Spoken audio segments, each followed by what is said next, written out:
Two treatises of government or two treatises of government, in the former, the false principles, and foundation of Sir Robert Filmer, and his followers, are detected and overthrown. The latter is an essay concerning the true original, extent, and end of civil government is a work of political philosophy published anonymously in 1689 by John Locke. The first treatise attacks patriarchalism in the form of sentence-by-sentence refutation of Robert Filmer's Patriarcha, while the second treatise outlines Locke's ideas for a more civilized society based on natural rights and contract theory. This publication contrasts former political works by Locke himself. In two tracts on government, written in 1660, Locke defends a very conservative position, however Locke never published it. In 1669 Locke co-authored the Fundamental Constitutions of Carolina, which endorses aristocracy, slavery and serfdom. Historical context.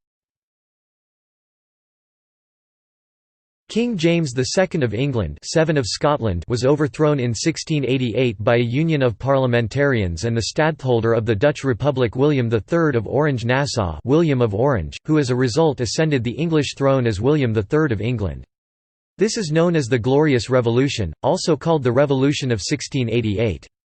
Locke claims in the preface to the two treatises that its purpose is to justify William III's ascension to the throne, though Peter Laslett suggests that the bulk of the writing was instead completed between 1679 to 1680 and subsequently revised until Locke was driven into exile in 1683.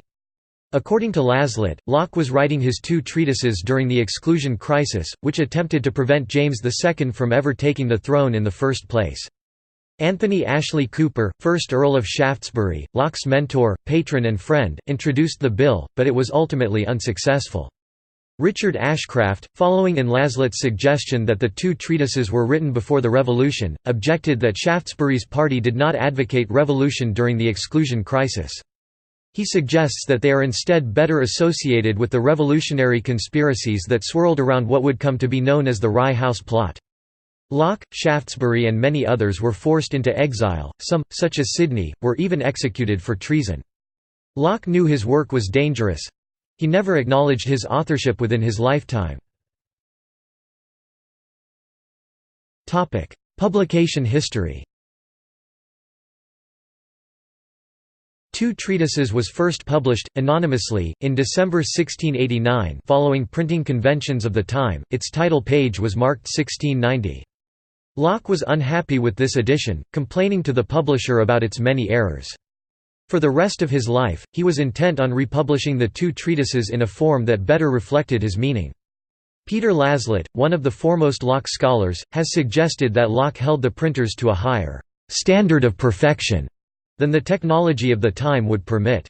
Be that as it may, the first edition was indeed replete with errors. The second edition was even worse, and finally printed on cheap paper and sold to the poor. The third edition was much improved, but Locke was still not satisfied.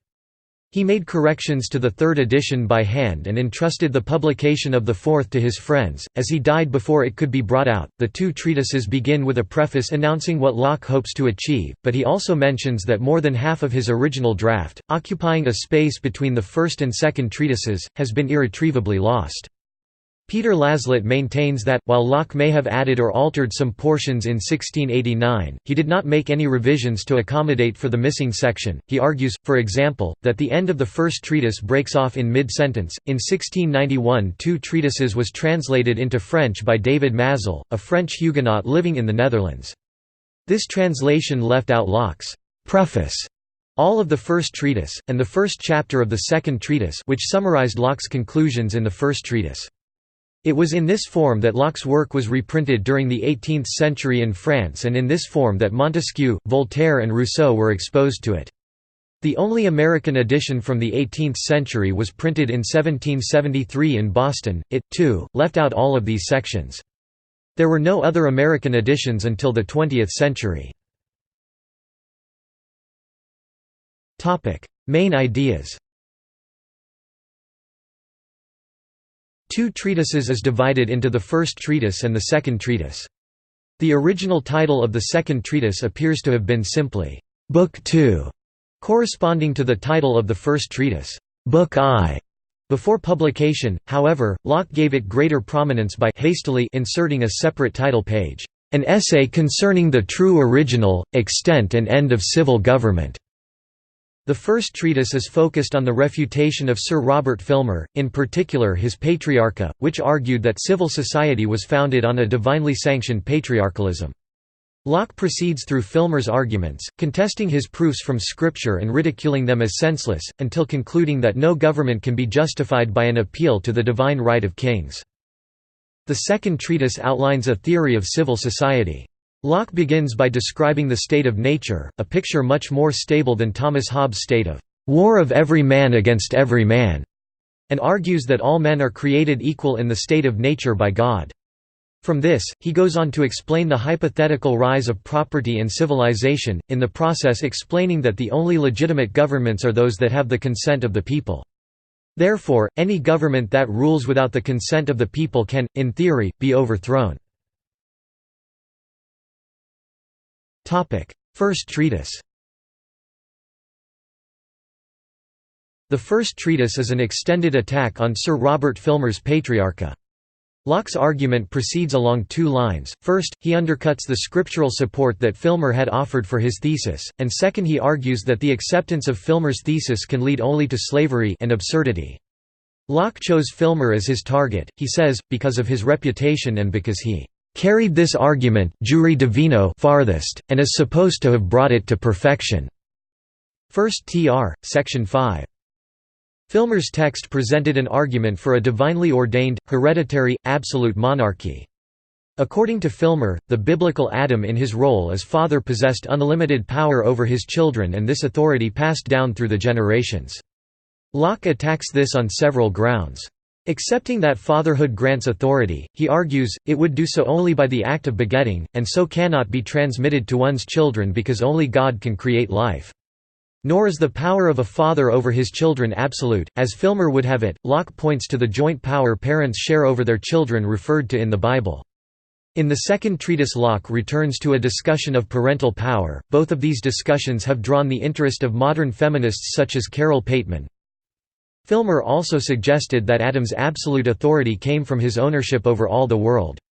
To this, Locke responds that the world was originally held in common, a theme that will return in the second treatise. But, even if it were not, he argues, God's grant to Adam covered only the land and brute animals, not human beings. Nor could Adam, or his heir, leverage this grant to enslave mankind, for the law of nature forbids reducing one's fellows to a state of desperation, if one possesses a sufficient surplus to maintain oneself securely. And even if this charity were not commanded by reason, Locke continues, such a strategy for gaining dominion would prove only that the foundation of government lies in consent. Locke intimates in the first treatise that the doctrine of divine right of kings jure divino will eventually be the downfall of all governments. In his final chapter he asks, "Who heir? If Filmer is correct, there should be only one rightful king in all the world—the heir of Adam. But since it is impossible to discover the true heir of Adam, no government, under Filmer's principles, can require that its members obey its rulers. Filmer must therefore say that men are duty-bound to obey their present rulers."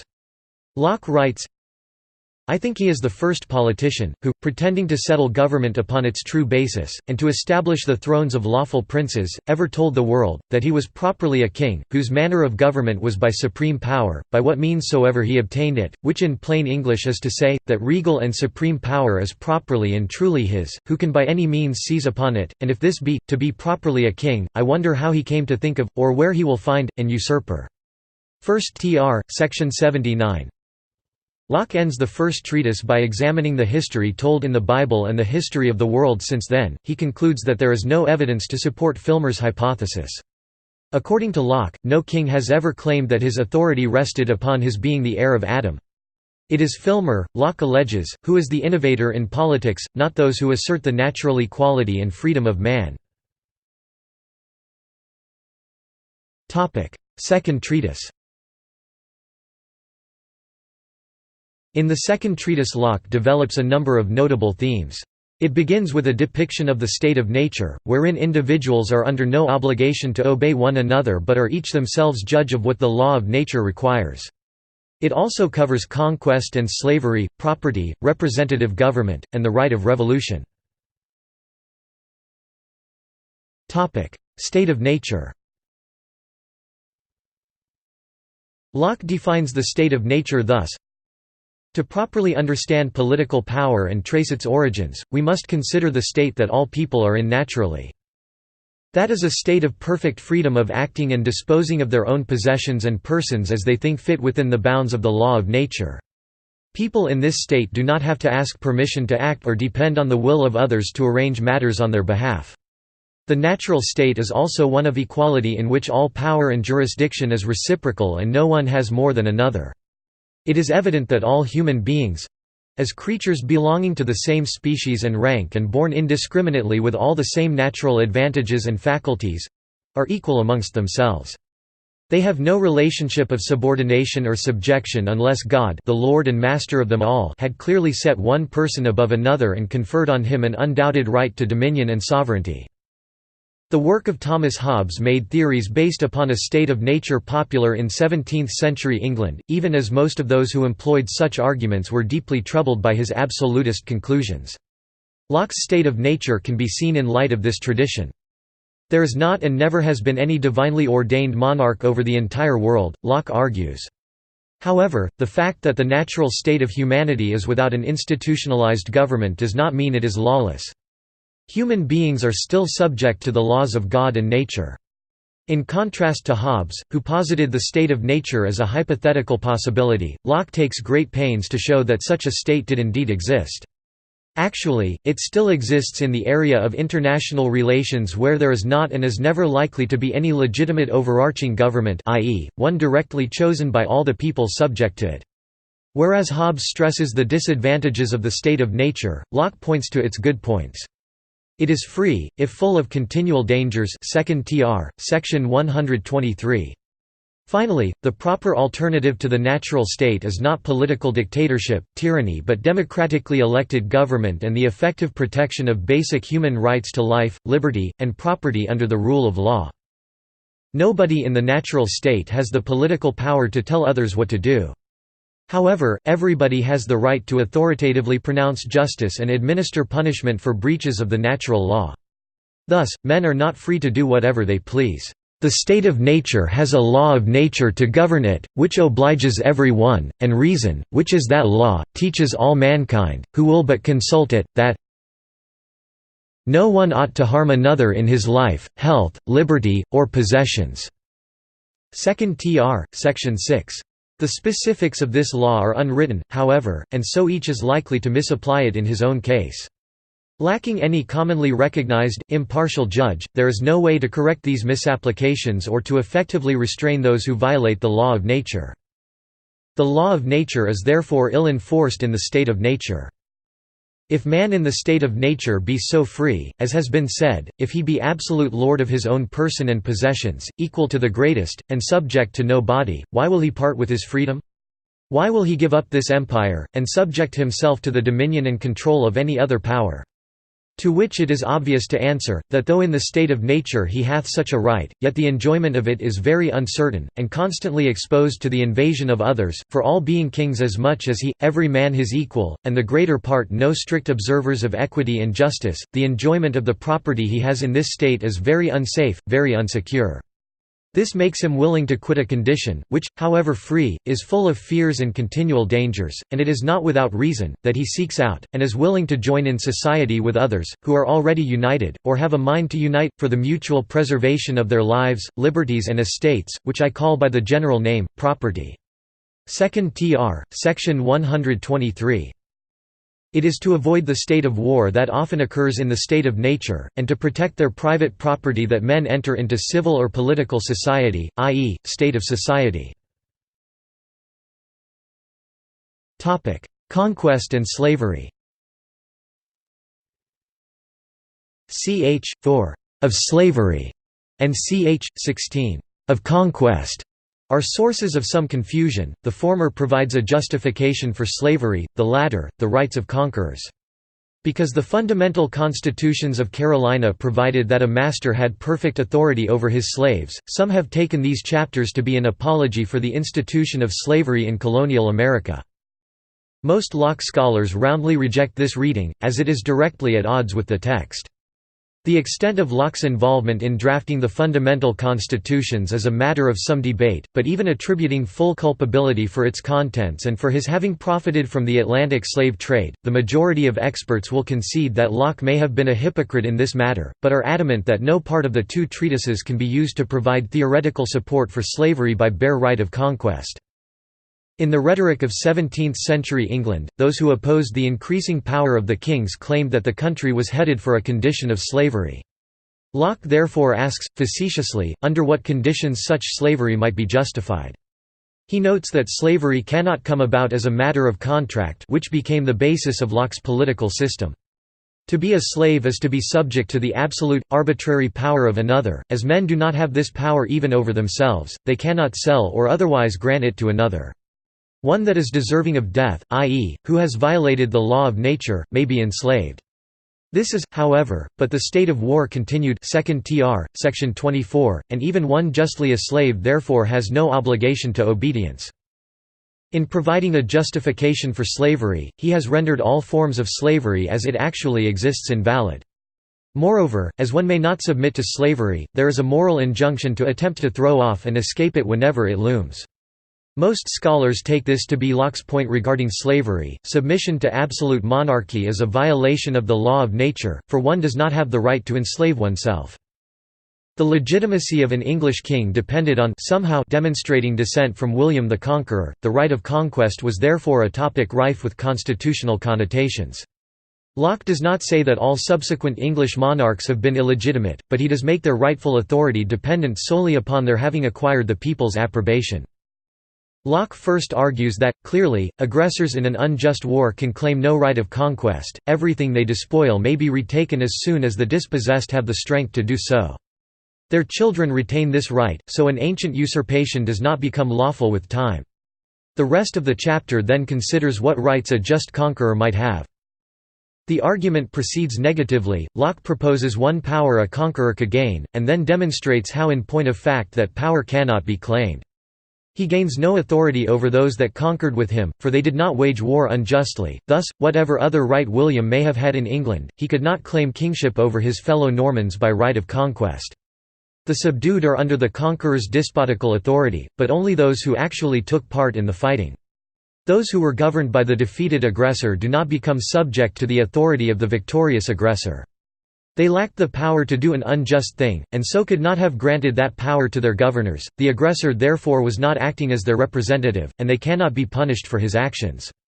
And while the conqueror may seize the person of the vanquished aggressor in an unjust war, he cannot seize the latter's property, he may not drive the innocent wife and children of a villain into poverty for another's unjust acts. While the property is technically that of the defeated, his innocent dependents have a claim that the just conqueror must honor. He cannot seize more than the vanquished could forfeit, and the latter had no right to ruin his dependents. He may, however, demand and take reparations for the damages suffered in the war, so long as these leave enough in the possession of the aggressor's dependents for their survival. In so arguing, Locke accomplishes two objectives. First, he neutralizes the claims of those who see all authority flowing from William I by the latter's right of conquest. In the absence of any other claims to authority, e.g., Filmer's primogeniture from Adam, divine anointment, etc., all kings would have to found their authority on the consent of the governed. Second, he removes much of the incentive for conquest in the first place, for even in a just war the spoils are limited to the persons of the defeated and reparations sufficient only to cover the costs of the war, and even then only when the aggressor's territory can easily sustain such costs, i.e., it can never be a profitable endeavor. Needless to say, the bare claim that one's spoils are the just compensation for a just war does not suffice to make it so, in Locke's view. Property. In the second treatise, Locke claims that civil society was created for the protection of property. In saying this, he relies on the etymological root of property, Latin proprius, or what is one's own, including oneself, cf. French proprie. Thus, by property, he means life, liberty, and estate. By saying that political society was established for the better protection of property, he claims that it serves the private and non-political interests of its constituent members. It does not promote some good that can be realized only in community with others, e.g., virtue. For this account to work, individuals must possess some property outside of society, i.e., in the state of nature, the state cannot be the sole origin of property, declaring what belongs to whom. If the purpose of government is the protection of property, the latter must exist independently of the former. Filmer had said that, if there even were a state of nature, which he denied, everything would be held in common, there could be no private property, and hence no justice or injustice, injustice being understood as treating someone else's goods, liberty, or life as if it were one's own. Thomas Hobbes had argued the same thing. Locke therefore provides an account of how material property could arise in the absence of government. He begins by asserting that each individual, at a minimum, owns himself. This is a corollary of each individual's being free and equal in the state of nature. As a result, each must also own his own labor. To deny him his labor would be to make him a slave. One can therefore take items from the common store of goods by mixing one's labor with them. An apple on the tree is of no use to anyone. It must be picked to be eaten. And the picking of that apple makes it one's own. In an alternate argument, Locke claims that we must allow it to become private property lest all mankind have starved, despite the bounty of the world. A man must be allowed to eat, and thus have what he has eaten be his own, such that he could deny others a right to use it. The apple is surely his when he swallows it, when he chews it, when he bites into it, when he brings it to his mouth, etc. It became his as soon as he mixed his labor with it by picking it from the tree. This does not yet say why an individual is allowed to take from the common store of nature. There is a necessity to do so to eat, but this does not yet establish why others must respect one's property, especially as they labor under the like necessity. Locke assures his readers that the state of nature is a state of plenty. One may take from communal store if one leaves a enough and b as good for others, and since nature is bountiful, one can take all that one can use without taking anything from someone else. Moreover, one can take only so much as one can use before it spoils. There are then two provisos regarding what one can take, the enough and as good condition and spoilage. Gold does not rot. Neither does silver, or any other precious metal or gem. They are, moreover, useless, their aesthetic value not entering into the equation. One can heap up as much of them as one wishes, or take them in trade for food. By the tacit consent of mankind, they become a form of money. One accepts gold in exchange for apples with the understanding that someone else will accept that gold in exchange for wheat. One can therefore avoid the spoilage limitation by selling all that one has amassed before it rots. The limits on acquisition thus disappear. In this way, Locke argues that a full economic system could, in principle, exist within the state of nature. Property could therefore predate the existence of government, and thus society can be dedicated to the protection of property. Representative government. Locke did not demand a republic. Rather, Locke felt that a legitimate contract could easily exist between citizens and a monarchy, an oligarchy or some mixed form. 2nd Tr. Sec. 132. Locke uses the term commonwealth to mean, "...not a democracy, or any form of government, but any independent community." Sec. 133 and "...whatever form the commonwealth is under, the ruling power ought to govern by declared and received laws, and not by extemporary dictates and undetermined resolutions." Sec. 137. Locke does, however, make a distinction between an executive, e.g. a monarchy, a "power always in being", Sec. 144, that must perpetually execute the law, and the legislative that is the "supreme power of the commonwealth", Sec. 134, and does not have to be always in being. Sec. 153. Furthermore, governments are charged by the consent of the individual, i.e. the consent of the majority, giving it either by themselves, or their representatives chosen by them. Sec. 140. His notions of people's rights and the role of civil government provided strong support for the intellectual movements of both revolutions. Right of revolution. The concept of the right of revolution was also taken up by John Locke in two treatises of government as part of his social contract theory. Locke declared that under natural law, all people have the right to life, liberty, and estate. Under the social contract, the people could instigate a revolution against the government when it acted against the interests of citizens, to replace the government with one that served the interests of citizens. In some cases, Locke deemed revolution an obligation. The right of revolution thus essentially acted as a safeguard against tyranny. Locke affirmed an explicit right to revolution in two treatises of government: whenever the legislators endeavor to take away, and destroy the property of the people, or to reduce them to slavery under arbitrary power, they put themselves into a state of war with the people, who are thereupon absolved from any farther obedience, and are left to the common refuge, which God hath provided for all men, against force and violence. Whensoever therefore the legislative shall transgress this fundamental rule of society, and either by ambition, fear, folly or corruption, endeavor to grasp themselves, or put into the hands of any other an absolute power over the lives, liberties, and estates of the people, by this breach of trust they forfeit the power the people had put into their hands, for quite contrary ends, and it devolves to the people, who have a right to resume their original liberty. Sec. 222. Reception and influence. Britain. Although the two treatises would become well known in the second half of the 18th century, they were somewhat neglected when published. Between 1689 and 1694, around 200 tracts and treatises were published concerning the legitimacy of the Glorious Revolution. 3 of these mention Locke, 2 of which were written by friends of Locke. When Hobbes published the Leviathan in 1651, by contrast, dozens of texts were immediately written in response to it. As Mark Goldie explains, "Leviathan was a monolithic and unavoidable presence for political writers in Restoration England in a way that in the first half of the 18th the two treatises was not." While the two treatises did not become popular until the 1760s, ideas from them did start to become important earlier in the century. According to Goldie, "The crucial moment was 1701. And the occasion was the Kentish Petition."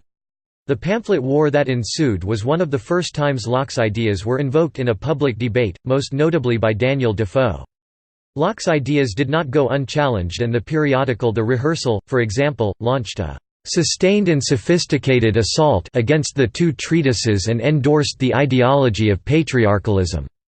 Not only did patriarchalism continue to be a legitimate political theory in the 18th century, but as J.G.A. Pocock and others have gone to great lengths to demonstrate, so was civic humanism and classical republicanism. Pocock has argued that Locke's two treatises had very little effect on British political theory. He maintains that there was no contractarian revolution. Rather, he sees these other long-standing traditions as far more important for 18th-century British politics. In the middle of the 18th century, Locke's position as a political philosopher suddenly rose in prominence. For example, he was invoked by those arguing on behalf of the American colonies during the Stamp Act debates of 1765–66.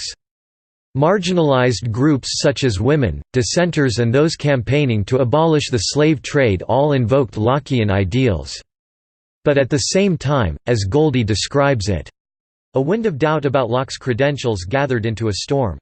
The sense that Locke's philosophy had been misappropriated increasingly turned to a conviction that it was erroneous. By the 1790s, Locke was associated with Rousseau and Voltaire and being blamed for the American and French revolutions as well as for the perceived secularization of society.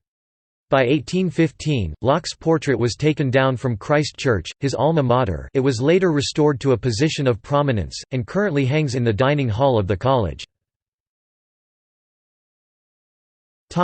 North America. Locke's influence during the American Revolutionary period is disputed. While it is easy to point to specific instances of Locke's two treatises being invoked, the extent of the acceptance of Locke's ideals and the role they played in the American Revolution are far from clear. The two treatises are echoed in phrases in the Declaration of Independence and writings by Samuel Adams that attempted to gain support for the rebellion. Of Locke's influence, Thomas Jefferson wrote, "Bacon, Locke and Newton, I consider them as the three greatest men that have ever lived, without any exception, and as having laid the foundation of those superstructures which have been raised in the physical and moral sciences." The colonists frequently cited Blackstone's Commentaries on the Laws of England, which synthesized Lockean political philosophy with the common law tradition. Lewis Hartz, writing at the beginning of the 20th century, took it for granted that Locke was the political philosopher of the Revolution. This view was challenged by Bernard Bailyn and Gordon S. Wood, who argued that the revolution was not a struggle over property, taxation, and rights, but rather a Machiavellian effort to preserve the young republic's virtue from the corrupt and corrupting forces of English politics. Gary Wills, on the other hand, maintains that it was neither the Lockean tradition nor the classical republican tradition that drove the revolution, but instead Scottish moral philosophy, a political philosophy that based its conception of society on friendship, sensibility and the controlled passions. Thomas Pangle and Michael Zuckert have countered, demonstrating numerous elements in the thought of more influential founders that have a Lockean pedigree. They argue that there is no conflict between Lockean thought and classical republicanism. Controversies regarding interpretation. Locke's political philosophy is often compared and contrasted with Thomas Hobbes' Leviathan. The motivation in both cases is self-preservation, with Hobbes arguing the need of an absolute monarch to prevent the war of all against all inherent in anarchy, while Locke argues that the protection of life, liberty, and property can be achieved by a parliamentary process that protects, not violates, one's rights. Leo Strauss and C. B. Macpherson stress the continuity of thought. In their view, Locke and Hobbes describe an atomistic man largely driven by a hedonistic materialistic acquisitiveness. Strauss-Locke is little more than Hobbes in Sheep's Clothing. C. B. Macpherson argued in his political theory of possessive individualism that Locke sets the stage for unlimited acquisition and appropriation of property by the powerful, creating gross inequality. Government is the protector of interests of capitalists, while the laboring class are not considered to have an interest. Unlike Macpherson, James Tully finds no evidence that Locke specifically advocates capitalism. In his A Discourse on Property, Tully describes Locke's view of man as a social dependent, with Christian sensibilities, and a God-given duty to care for others. Property, in Tully's explanation of Locke, belonged to the community as the public commons but becomes private so long as the property owner, or more correctly the custodian, serves the community. Zuckert believes Tully is reading into Locke rights and duties that just aren't there. Hyler finds that Locke explicitly condemned government privileges for rich, contrary to Macpherson's pro-capitalism critique, but also rejected subsidies to aid the poor. In contrast to Tully's social justice apologetics, the Cambridge School of Political Thought, led principally by Quentin Skinner, J. G. A. Pocock, Richard Ashcraft, and Peter Laslett, uses a historical methodology to situate Locke in the political context of his times. But they also restrict his importance to those times. Ashcraft's Locke takes the side of the burgeoning merchant class against the aristocracy. Neil Wood puts Locke on the side of the agrarian interests, not the manufacturing bourgeoisie. Jerome Hyler and Michael P. Zuckert approach Locke in the broader context of his oeuvre and historical influence. Locke is situated within changing religious, philosophical, scientific, and political dimensions of 17th-century England. Objecting to the use of the contemporary concept of economic man to describe Locke's view of human nature, Hyler emphasizes the virtue of industriousness of Locke's Protestant England. Productive work is man's earthly function or calling, ordained by God and required by self-preservation. The government's protection of property rights ensures that the results of industry, i.e., fruits of one's labor, are secure. Locke's prohibition of ill-gotten gains, whether for well-connected gentry or the profligate, is not a lack of Locke's foresight to the problems in the latter stages of liberalism but an application of equal protection of the law to every individual. Richard Pipes argues that Locke holds a labor theory of value that leads to the socialist critique that those not engaging in physical labor exploit wage earners. Hyler, relying on Locke's essays on the law of nature, shows that reason is the most fundamental virtue, underwrites all productive virtue, and leads to human flourishing or happiness in an Aristotelian sense. References. Bibliography. External links. John Locke, Internet Encyclopedia of Philosophy. John Locke, Political Philosophy, Internet Encyclopedia of Philosophy. 2 Treatises of Government, Book 1, Book 2, Second Treatise of Government by John Locke at Project Gutenberg. 2 Treatises of Civil Government, public domain audiobook at LibriVox. Extensive Locke bibliography. John Locke, The 2 Treatises of Civil Government, Hollis ed. 1689, on the Online Library of Liberty. The Second Treatise of Civil Government, lightly edited for easier reading.